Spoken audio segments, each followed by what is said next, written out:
Hello and welcome to another edition of Sports Talk. It is September 9, 2023. I'm Daniel Blake. Thank you so much for joining me. Apologies for the late start. We did have an important feature here from the St. John's team. So that pushed back things a little bit, but I am here until 2 o'clock, so we'll try to get everything in.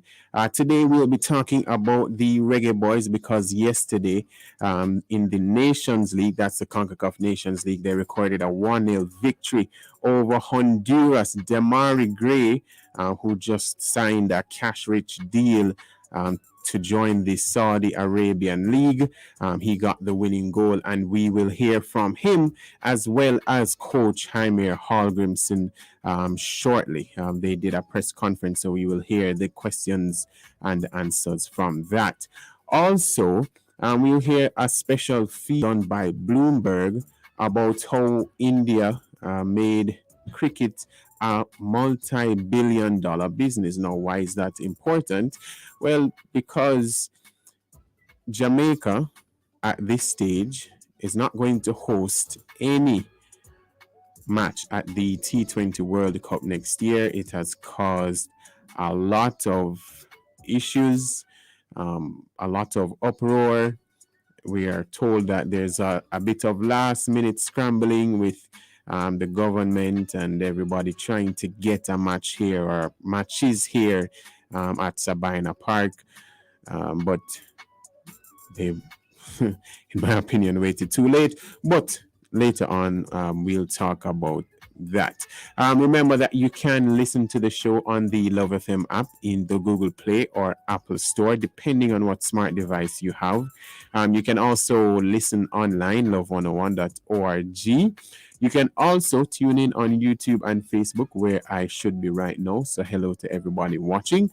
And you can turn on your radio, 101.1 all the way to 101.9, depending on where you are on the island.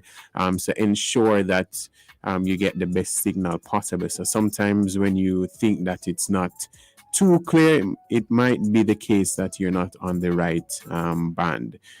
So just go through 101.1, 0.3, 0.5, 0.7, 0.9, and ensure that you get the best signal possible. All right. So as I mentioned, we have a lot to get through, but I also want to update you in my sports bits and then move on to my monologue very shortly. But as you know, yesterday was a huge day for Jamaica in the Diamond League. Shericka Jackson, who on Thursday said that she was going after the 200-meter record, just missing out. Well, I wouldn't say just missing out, but she came pretty close. 21.48 seconds. 21.48 seconds. So if you think about it, she wasn't that far off, and there was no wind. If there was like a +1 wind or a 1.5 wind, she would have come very close. But just think about what Shericka Jackson has done over the last 2 years. Last year at the World Championship, she did 21.45. This year at the World Championships, she did 21.41. And now, at the start of September, she does 21.48. Those are 3 of the fastest times in history. Only the world record of 21.34, set by Flojo many years ago, is better. So Shericka Jackson, since starting the 200 meters in 2021, owns the second, third, and fourth fastest times in history. No, that is that is extremely special. From a 400-meter runner who just said, you know what, I want to try the sprints, to then do that in a space of 2 years. That's That's absolutely incredible. Also, for the Elaine Thompson Hero fans, she she's back. Well, she announced that she's back because 10.86 seconds. That's right, 10.86 seconds, a season's best. I believe this is her fastest time since maybe 2022 or 2021. I can't remember. But this is Elaine Thompson Hero, who at the national trials didn't look her best, didn't qualify for an individual event. People were speculating that she wouldn't show up in Budapest because, she's a much bigger athlete than that to just run the heats. It would have been embarrassing. Then she does run the heats. People saying, oh, she should have been chosen for the final as well. But it's clear that her injury issues, are easing up, and that Coach Shaniki Osborne, who she's been working with over the last few months, seems like it's been working because she definitely looks a lot better and a lot smoother. Elaine always has her superb form, but just how she executed that race yesterday shows that she can be a force to be reckoned with next year. A lot of people questioned if this was the start of the decline, but with some rest between October and I would say February and March, when they start to pick up training a bit, I think Elaine will be fine. So it's great to see her getting back in that form. And then another spectacular moment from yesterday, Shanika Ricketts, our best triple jumper at the moment, world championship silver medalist back in 2019 and last year, finally got over that 15-meter mark. So 15.01 meters to win the triple jump at the Diamond League yesterday. Shanika has been very close to that 15 meters over the last few years. She's really tried, but she's finally got that. So some big performances for Jamaica to be proud of, even though the World Championships are over and the season is coming to an end. But a fantastic way to be ending with Sharika almost getting that 200-meter record, but clocking one of the fastest times in history. Elaine Thompson here are definitely making people feel more confident again. And Shanika Ricketts, a huge jump, 15.01 meters. So such a great thing. All right, so let's get into this.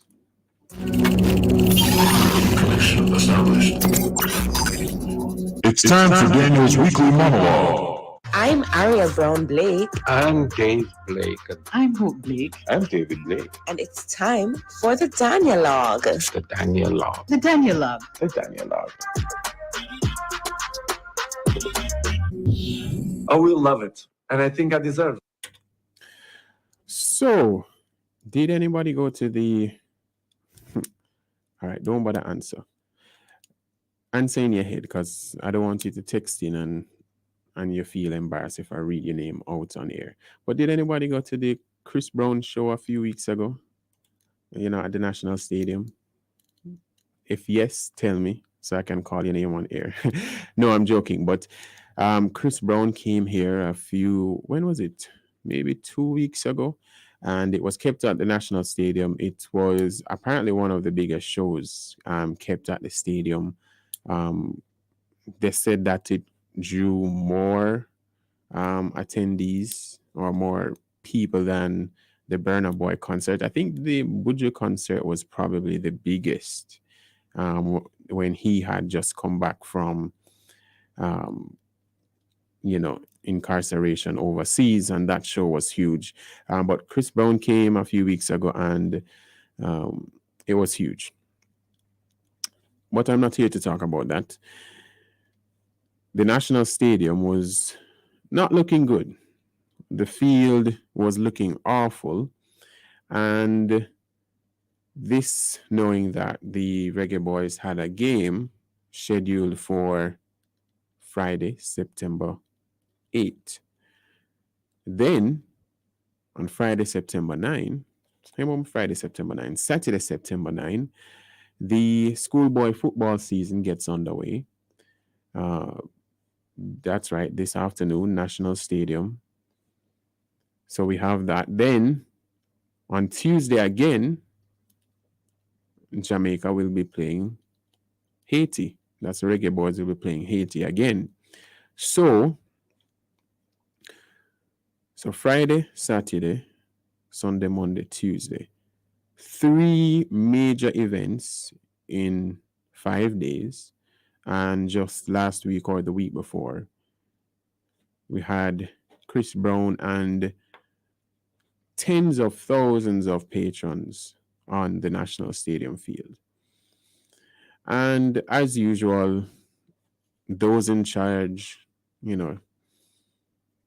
tried to play it off, tried to rush and fix the field and everything like that. People cussing, saying, "How can have concert knowing that you have matches here and there?" Okay. My main thing from this, I have zero issues with the National Stadium being used for concert purposes. If you want to go on the field, by all means. This happens everywhere around the world.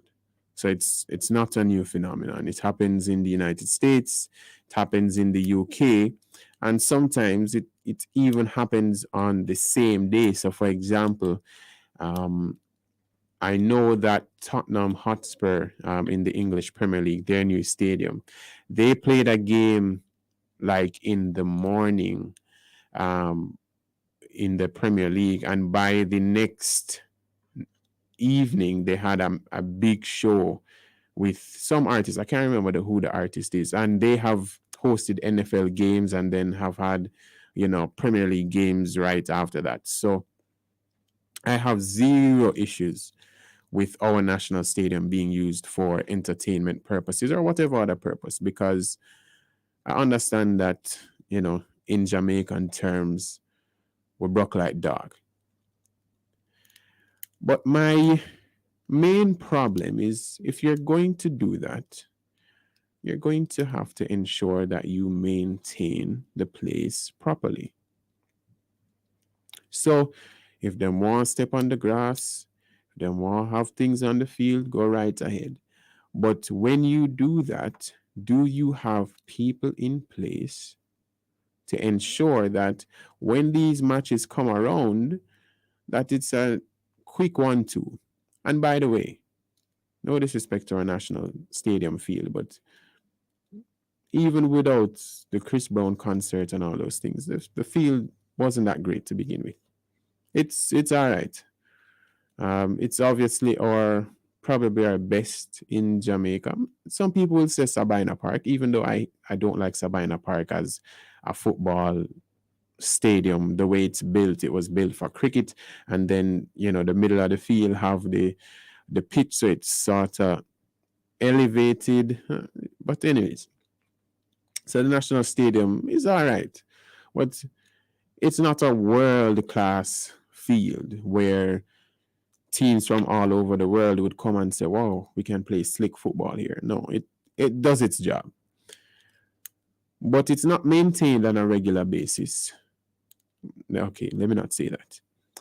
It is not maintained to the quality that it needs to be, because sometimes the field does look quite awful.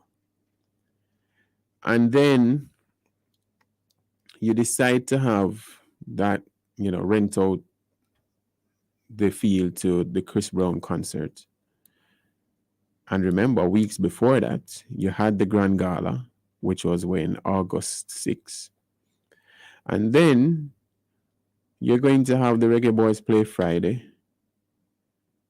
the Manning and Da Costa Cup games playing later this afternoon, Saturday. Then the Reggae Boys going to play again on Tuesday. And then you're going to have a little time to give it a rest. But in a few weeks' time, Jamaica, the Reggae Girls, they play Canada in the Olympic qualifier. So therefore, what needs to happen going forward is either we call some people from overseas who have great experiences in managing stadiums there and their facilities, so that when these things happen, it doesn't affect the performances of our teams. Reggae Boys head coach Jaime Hallgrimson, when he looked at the field, he was appalled. Damian Lowe, in his post-game comments yesterday, said that the field was, quote, horrible. Not my words, his words, horrible. And then we're going to try this PR stunt and people are going to say, oh, well, this... Anyways, I need the owners of the Independence Park, the government, to, if continue renting out the stadium, fantastic. Don't stop doing that. But make sure that you find extra money to make sure that it at least stay in a decent condition. And I hope when the stadium gets redeveloped in the, how much years the Prime Minister said? I think in the next 5 years or whenever. I hope that them resurface the field because, it's not great.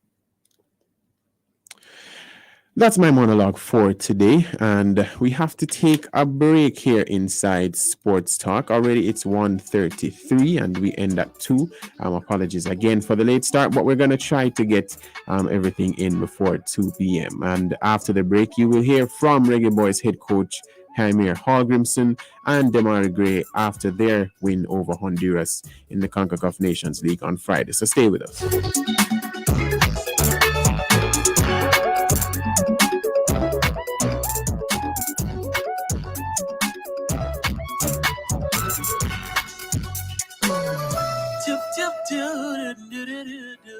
Bible Society of the West Indies now has Bibles in stock for back to school. All versions are available at reasonable prices. Quantity discounts for bookstores and retailers. Visit them at 24 Hadley Park Plaza, Kingston 10. You can call or WhatsApp them at 876-339-3501 or email them at biblehouse@biblesocietywi.org. Get qualified in Stage 1 practical nursing in only 6 months with City and Guild certificates at IIRQ Academy, located at 32 Hope Road, Kingston 10. Start online and face-to-face classes very soon and get qualified for local and overseas employment at affordable rates. Also available 7 to 9 months international certificate and diplomas in Level 3 certificate in early childhood education, Level 5 diploma in business management, pharmacy technician, medical assistant, medical lab technician, diploma in practical nursing, and travel tourism, hospitality, and entertainment. Register this month and get 2 subjects with your course for free. Call us at 876-322-4029 or 630-1084. Make an impact on your career. Earn real money. Get 3 to 4 local and international certification in practical nursing and early childhood education with free CXC or CAPE subjects in 6 to 12 months at Distinction College, located at 26 Hagley Park Road, Kingston, 6 Nugent Street, Spanish Town, and Ocho Rios. Earn global certificates in 3 months in geriatric nursing, phlebotomy, childcare. We have the lowest school fees around. Classes begin very soon. Call us 356-4167.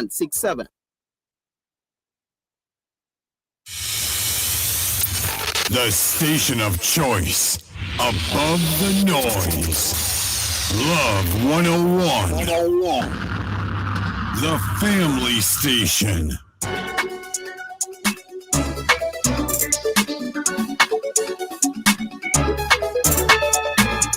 Welcome back to Sports Talk here on Love 101. Remember, 876-997-3125 is our WhatsApp line. That's 876-997-3125.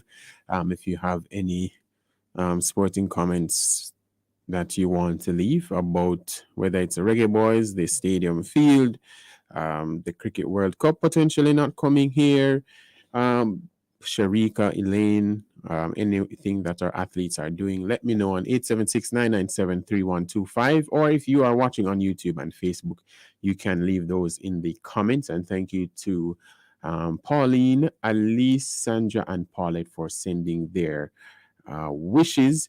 And let me read Nicole's comment. She says, I know Sharika is going to break that record at the Olympics next year. 2024 is going to be a world record for a lot of Jamaican athletes. Which other athletes close to a world record apart from Sharika? Maybe if Elaine gets great form. Well, Sharika can also try for the 100-meter record. So could Elaine. Shelley's last year. Who knows? Any of our men?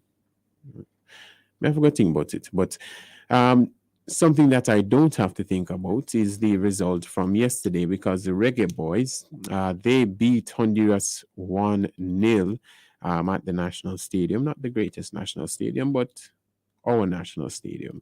Demari Gray, who since joining the team earlier this summer at the Gold Cup, producing yet again his lone goal, the difference. So a great start to the Nations League. Wasn't the greatest game to watch for those who were inside the National Stadium like myself. There are a lot of parts that were flat, and a lot of that could do with the field. The energy levels weren't always there. The cohesion between both teams, it wasn't the best game, but it was good to see, an international match back at the National Stadium. It's been a while that we've had that type of quality game here. So congrats to the Reggae Boys, who will then play again on Tuesday. And by the way, it was, I believe, Dejan Whisper's first competitive start for the Reggae Boys. You could see that at times he was a little nervous, but he did have some great moments that really impressed the crowd. So the Reggae Boys with that victory. After the game, Coach Hallgrimson and Demari Gray spoke to the media. So let's hear what they had to say. Many chapters in this game. We had some good spells and some bad spells during the match. I think it was, let's say, a good performance when we overall added together, but we can improve in defending and attacking. So it's a lot of things we can work on, but a 1-0, I love a 1-0. You love a 1-0 when you score the win?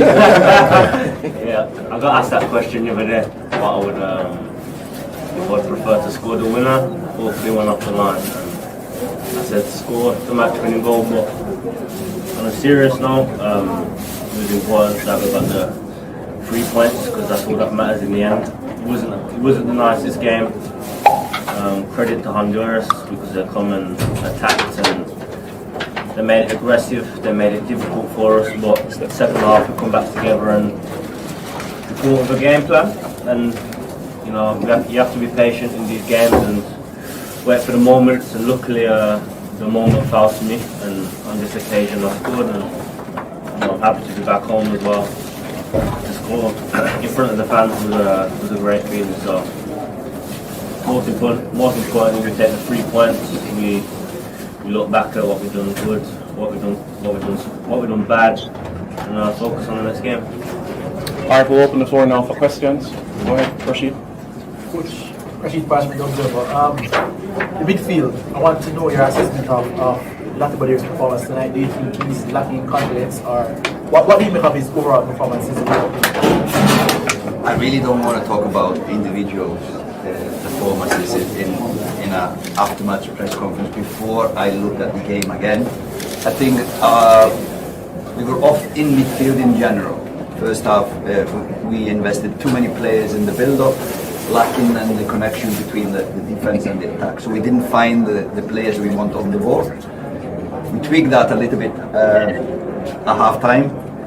Second half was much better, and then it was about keeping a clean sheet. So we changed the tactics in the second half, thinking of closing the cage and not allowing them in. And I think that was in the end good. There was some tired legs. Players are coming or are in a kind of mixed fitness. Some are playing regularly, some like this guy haven't played much. So some were tired in the end, and we needed to adapt to that. But midfield, we fixed it in second half. I thought last 20-25 minutes, Lats was fantastic. He was closing players, so he kind of grew in the game. But I really don't want to talk about individual performances before I watch the game. Jerome? Yeah, coach. Two questions. In terms of the cohesion, you mentioned the lack of in the first half. What were some of the changes you made to get it a little bit better in the second half? As well as how much did the surface affect the performance of people? If it is at any point. No, what we did in regards to the midfield, we tried to push Casey a little bit higher and let the Lats be the lone pivot, so we had more options higher up, not only square passes and back passes, so we had more. That was kind of the first step, and then we added a third player in midfield, and then it started to flow a little bit better, I think. The surface, of course, it goes worse as the game went on, so accurate passing was not as accurate as they are normally used to, our players, but it is what it is.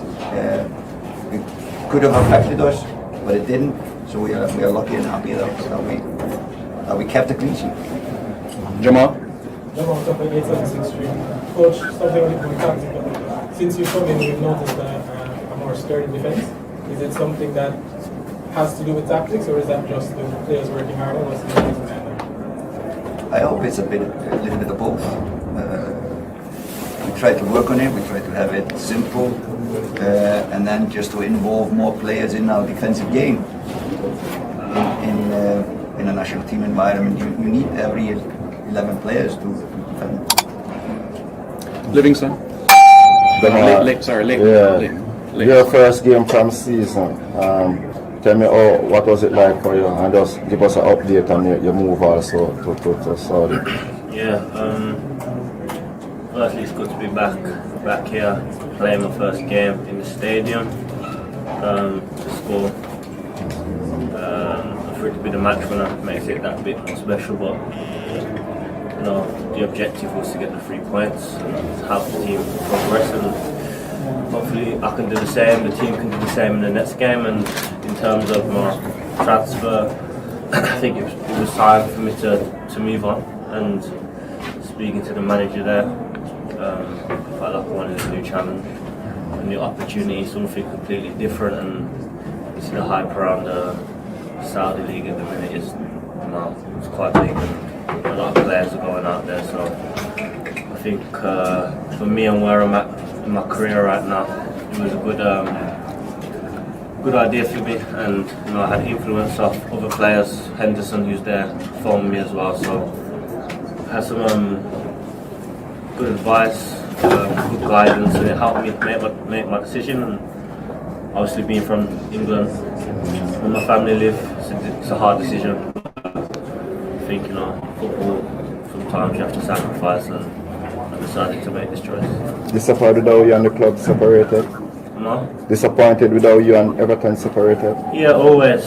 You never want to leave things on bad blood, but I'm not going to sit and talk about everything that happened. But Everton give me some great moments, although it was difficult seasons. We was fighting survival, relegation for 2 years, and we managed to stay up. So with the pain in the season, we experienced joy at the end.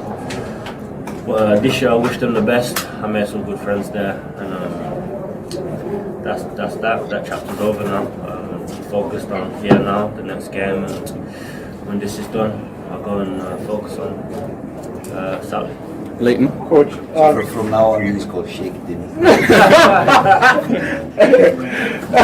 The last time we spoke, I had mentioned the movement of the ball when we're out of possession, and it was something that you said that you were working on consistently.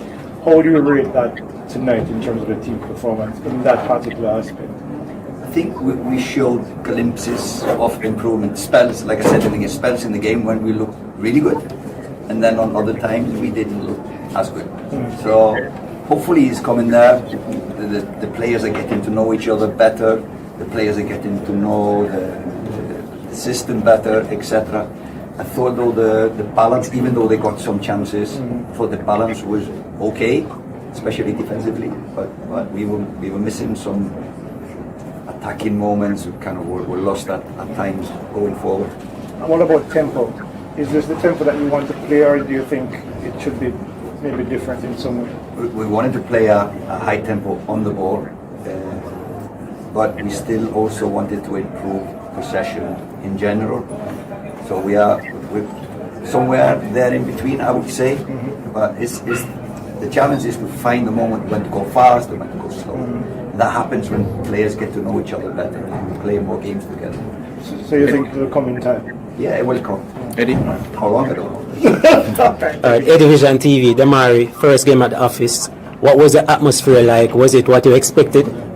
Yeah, obviously I've seen highlights of different games, so I had a little feel from the videos and stuff, but yeah, the atmosphere was good, and I feel like the fans have took to me well. Obviously it helps if I scored and stuff, but you know, I'm grateful for the reception, and I'm happy I could have given them a goal today. So it's a successful first day at the office, and hope for the same again against Haiti. Alright, cheers. Only a few times. Happy I scored. Maybe 10 times. But no, it's about the team. If it's me that scores, Leon, Nana, it doesn't matter. Yeah. We said at half time, no matter what, we keep a clean sheet and we get the 3 points, and that's what we did. Robert. Coach Robert Williams, Coach, we continue to see better players being added to the squad continuously. Is there a point, because we know the objective is the work, but is there a point when you're going to say no more? We're always looking at better players. We're always looking at younger players who have the possibility of becoming. If we would close the door, that would be silly thing to do. But we are always more and more happy with the squad we have. If I can answer this question in other words, so it's not a criticism to the players we have, but we will always be looking for players to improve our team. All coaches do. Yeah. Aidan Alexander, A-Ball Sports. Just a tactical question. We know Mikel Antonio wasn't part of the squad, but he did have striking options on the bench. Was you not starting a recognized striker, experimental or tactical based on opposition? You're talking to me? I thought he was looking at me. Sorry. No. It's,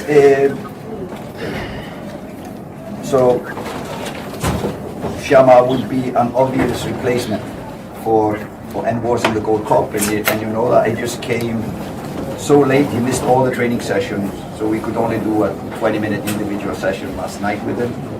So it would be, first of all, reckless to play him 90 minutes. Secondly, probably unfair to him, because he wouldn't have been able to play really good. So we decided we would give him some minutes. We didn't know how much. And we wanted the guy up front that would make the runs behind, and Whisper is really good at that. He is number one, full of confidence, and he is full of the will to score goals. So he was on a kind of, for us, kind of obvious choice to try and play, and we have a really good bench, so we always knew we could change. But for us it was just obvious to play Whisper up front to begin with and see how it would work. And how it worked for your coach, in your opinion? How did it work for you, in your opinion, Whisper starting this season? I think for 17, 18-year-old starting his first national team game in front of his own fans, official match, he did good. He was unlucky to not score and had really good spells in the game where he showed his quality. For him, as well as Dini, it's a long time since he played a competitive match, so it will come for him like everyone else. Question for them. Players walked over to the bleachers and gave them an applause. That's not something that we have seen for a while, that kind of appreciation of the regular fans. Can you explain that to us? Actually, it's my first game here as well, so but I remember Leon saying, because Leon's quite vocal in the dressing room here, and he said, to make sure we go over and show our respects. He said it in the team talk at half time as well. He said the fans come out to watch us, so we need to give them something to celebrate, and we did that. And yeah, I think something we should do naturally anyway. I think Jamaica, as a team, we're going to keep growing.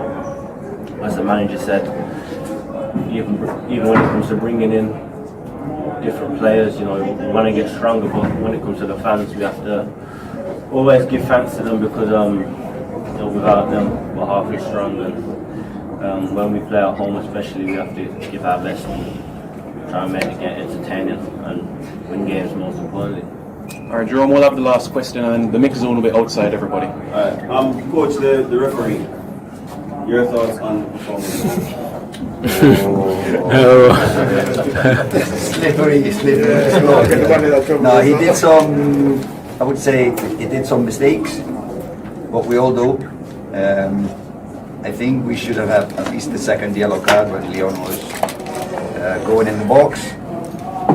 But because we won, I'm not going to say anything more, but he was like the pitch. He could have been better.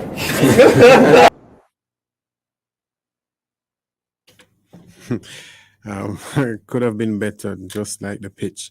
That was Coach Jaime Hargrimson and Demar Gray taking questions from the media following their 1-0 win over Honduras. So already the Reggae Boys are on top of Group B in League A of the 2023-24 Nations League. Also in the group, Haiti, who they play on Tuesday, Cuba, Grenada, and Suriname. After the group stage, the top two from each group, because there is a Group A with Panama, Guatemala, Trinidad, Curacao, El Salvador, and Martinique. The top two teams from those groups will advance to the quarterfinals, where the USA, Canada, Mexico, and Costa Rica will be waiting for them. So a great start for the Reggae Boys. We have just about a few minutes to go, and we do have some ads to play, but let me just read this from Caroline, or is it Caroline? I hope I didn't mispronounce your name. In regards to track and field, she says Sharika will probably do it in Eugene. That's a 200-meter record at Hayward Field. Let's see what next weekend brings. Wind will help her. I hope so. That's how Flojo got it. It will more likely happen in a one-off race, though, so maybe not at the Olympics. If not next weekend, then next season. That's possible.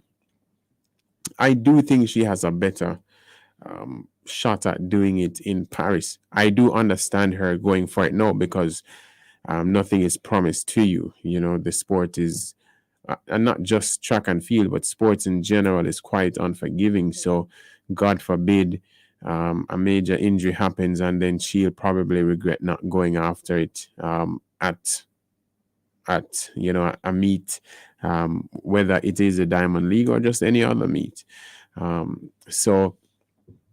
But with all things being equal, I think there are things that she herself has said that she needs to improve on.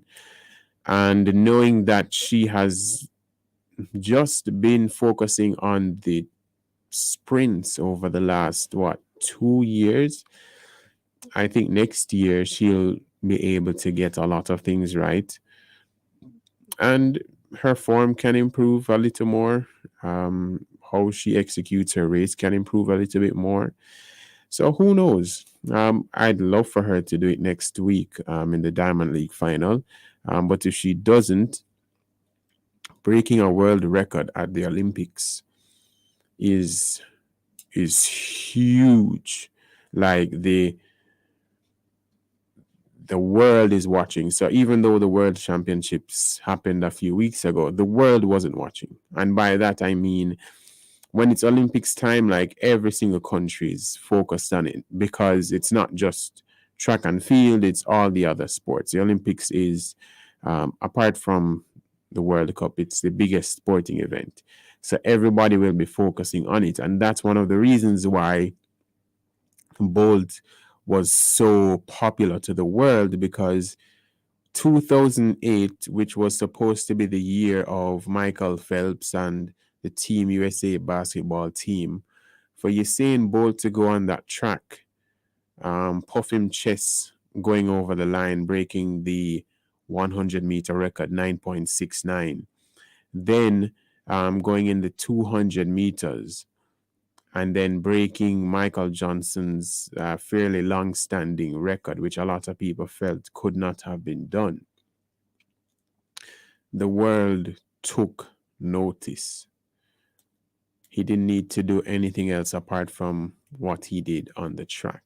So if Shericka is able to do that next year, whether she does it in the 100 or the 200 or even both, and to know that the Americans are going to be even more intrigued because they now have a world champion again in Sha'Carri Richardson, my apologies. That is going to be truly, truly interesting. So next year is going to be fantastic. And you have to talk about Noah Lyles' comments in regards to the NBA World Championships. Maybe another time. Because Americans need to understand comprehension.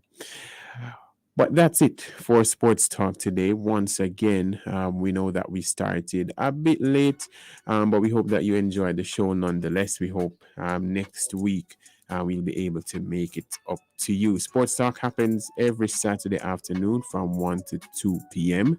Right here on the family station, Love 101. Until then, stay safe, enjoy your weekend, and like I always say, watch some sports.